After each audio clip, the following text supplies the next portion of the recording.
Hello everyone and welcome to today's session. I am Dr. Eris Thorne and I'm joined by my research assistant Elena.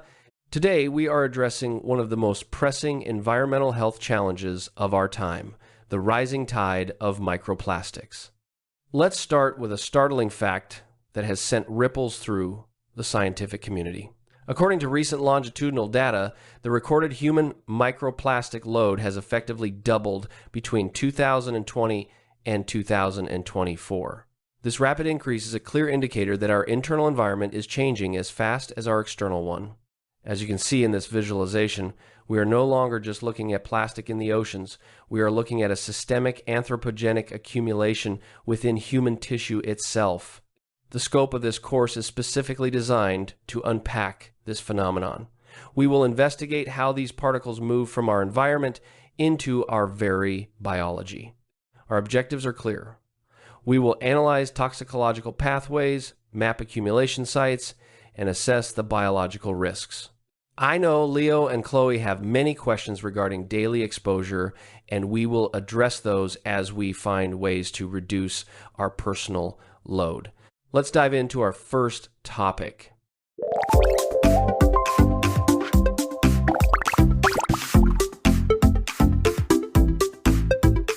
Building on our introduction, let's establish a clear scientific baseline. When we talk about microplastics, we are referring to synthetic solid particles or polymeric matrices that have become ubiquitous in our environment. As you can see here, the defining characteristic is size. These particles are less than 5 millimeters in diameter. This small scale is precisely why they are so difficult to monitor and why they can bypass many of our body's natural filtration systems. It is also important to distinguish their origins. Primary microplastics are manufactured at this size for specific uses, while secondary microplastics result from the fragmentation of larger items like bottles or tires. Both types pose significant risks. In terms of chemical composition, we see a predominance of specific polymers in human biological samples, particularly polyethylene or PE and polyvinyl chloride, known as PVC. These materials are chosen for their durability, which unfortunately also makes them persistent within the human body. Take a look at this multi-polymer microfragment visualization in Figure 1.1. It illustrates the complex, irregular morphology of these particles. This jagged architecture is what allows these fragments to interact with our biological systems in such complex ways. Now that we've defined what these particles are and what they're made of, let's move forward to see how their prevalence has changed in the latest study data. Building on our definition of microplastics, let's examine this critical temporal analysis. We are looking at a specific window, 2020 to 2024, to understand how rapidly the situation is evolving in the human body. The 2024 research findings reveal a stark departure from earlier data. As we see here, the nature of the accumulation is changing, not just the quantity. One of the most concerning points is the shift in polymer diversity. We are detecting a wider variety of plastic types in human tissue than ever before, which suggests our exposure pathways are becoming increasingly complex. If you look at this bar chart, the data is undeniable. When we compare the mean microplastic mass from 2020 to the levels recorded in 2024, the internal load has effectively doubled in just 4 years. Figure 1 underscores this doubling effect across human tissue samples, providing a grim visualization of what Elena often calls the invisible accumulation within us.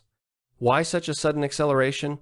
It's driven by the exponential growth in global plastic production and the degradation of older plastics already in our environment. Before we move to our first knowledge check, let's pause to reflect on these numbers. Let's explore how microplastics move through the human body and where they tend to accumulate within our internal systems. The bloodstream acts as the primary transport mechanism, carrying microplastic particles from points of entry to various organs. When exposure levels increase, we see significant accumulation in filtering organs like the liver and kidneys. The lungs are a major entry point for inhaled microplastics, which can then pass into the circulatory system. Recent studies have even found microplastics in the brain, suggesting they can bypass the blood-brain barrier. Use this slider to adjust the transport speed and see how quickly particles circulate through the body. Moving from the internal circulation we just covered, we need to understand the entry points. This slide details the primary pathways of exposure, how these synthetic particles actually cross from the environment into our physiological systems during our daily routines. Ingestion is one of the most significant routes. As noted here, this includes consumption via contaminated drinking water and seafood. Furthermore, the very packaging used to keep our food fresh can often be a source of microplastic leaching, especially when subjected to heat or physical wear. To better visualize how these particles enter our environment and subsequently our bodies, let's watch this short demonstration of particle shedding from common household items. 这些细微的纤维可以通过呼吸进入我们的肺部，在肺泡中引发一系列反应。 Following that visual, let's examine this summary table. It categorizes exposure by source and method of entry. Beyond ingestion, take note of the inhalation pathway. Airborne fibers from synthetic textiles and household dust are increasingly recognized as major contributors to our internal plastic load. Building on the exposure pathways we just covered, we now turn to the physiological reality. What happens once these particles are actually inside our tissues? We are moving from the how of entry to the specific biological impact and health risks. At the cellular level, the response is often aggressive. Because these particles are non-biodegradable, they trigger persistent inflammation as the immune system attempts and fails to clear them. This results in heightened oxidative stress, which can lead to significant cellular damage over time. We must also consider the endocrine impact. Many microplastics carry chemical additives that act as disruptors. These can bind to receptor sites, interfering with hormonal signaling that regulates everything from our metabolism to our reproductive health. Looking at the system as a whole, we see grave concerns regarding chronic organ dysfunction.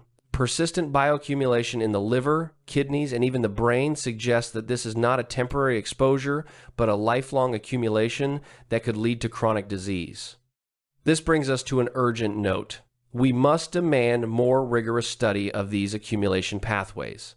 Understanding the tipping point for health failure is essential for future medical protocols. Chloe, I know you've been looking into the cellular side of this. Building directly on the biological impacts we just covered, it is imperative that we translate our understanding of risk into practical mitigation. Our goal now is to reduce the personal body burden by interrupting the primary pathways of exposure. The first strategy involves a material transition.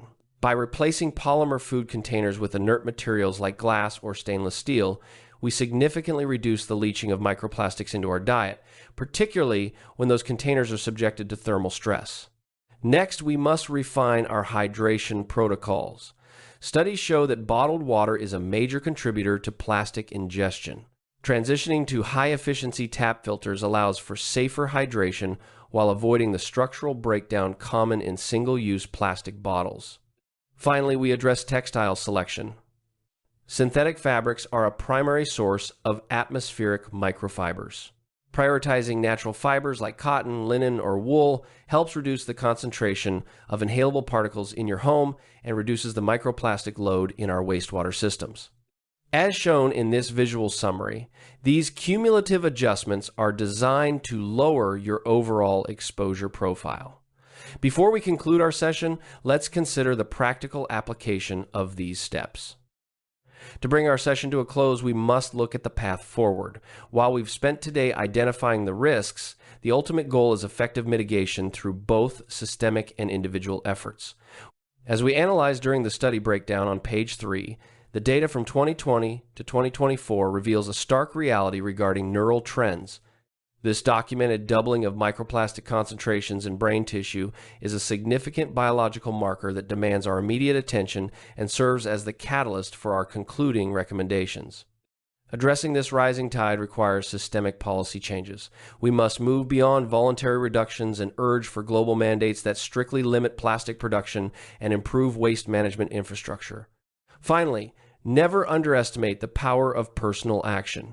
By cultivating awareness and advocating for public health transparency, your individual choices create the collective pressure necessary for those larger systemic shifts.